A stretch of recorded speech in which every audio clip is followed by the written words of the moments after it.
Hello, good morning, Momster. Long time no see. Long time no dagat.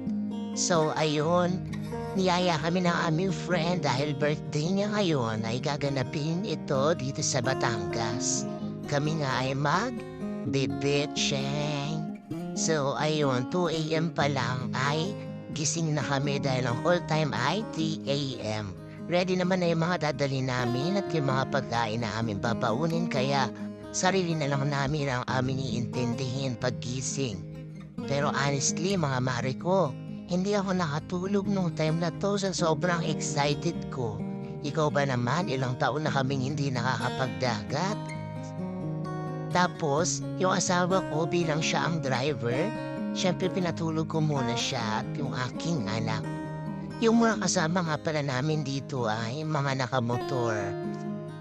Kaya kami medyo nahuli dahil nakakotse kami gawa nga na may mga kasama kaming bata.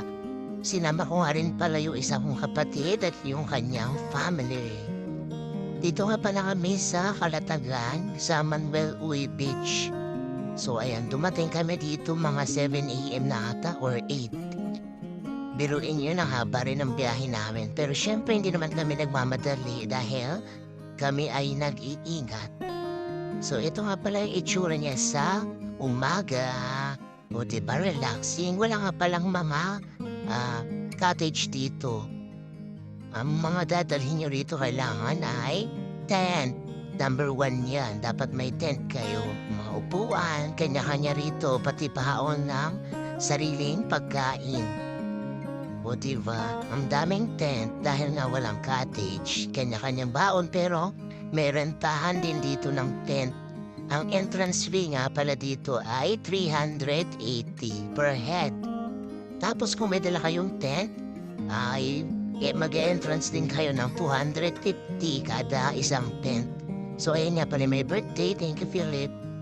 Tapos, yung bata na 6 years old below ay wala pang bayad. Ang babayaran nyo lang para sa kanila ay yung environmental fee. Yun lang, wala na kayong ibang babayaran. Pwede rin kayo mag-rent ng table kung kailangan nyo ng malaking table kagaya nung ginamit namin dahil nga marami kami at may mga pagkain na kailangan ilatag dahil nga kami ay magse-celebrate ng birthday ng aming friend. So ayan, tignan niyo naman, di ba? Paminsan-minsan kailangan din natin sa buhay yung mag-relax-relax dahil nga sa mga ganitong edad natin, no?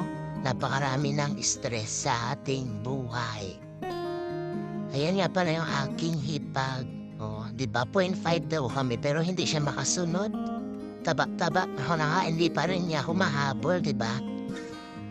So ayan, yung mga bata ang pinaka nag-enjoy dito sa dagat kaya pag-uwi namin sunog yung mga yan. Kami, hindi naman kami masyadong naligo dahil nga busy rin kami mag-prepare at magluto ng aming pagkain. Naligo kami, halos hapon na. Diba? Tuwan-tuwa yung anak ko, pang ilang bihis niya na yan kasi nga yung isa niyang damit ay basang-basa ayaw niya na suot ulit. Tumiretsa na siya dyan ulit. Pagkatapos niyang kumain. Silitin niya muna yung view. Ito yung pinakagusto kong oras pagdating dito sa beach. Kasi diba, ayaw naman natin mangitim ng husto. Ito naman yung aking pamangkin, yung anak na aking kuya. Bising-busy mahuli ng starfish. Tingnan nyo. Buhay pa yung hinuri niya pero huwag kayo guys, sinuri namin yan na hindi namin yan inuwi. Binalik ulit namin yan dahil buhay pa po yan. Ayan nga ako, diba? Gumagalaw pa yan.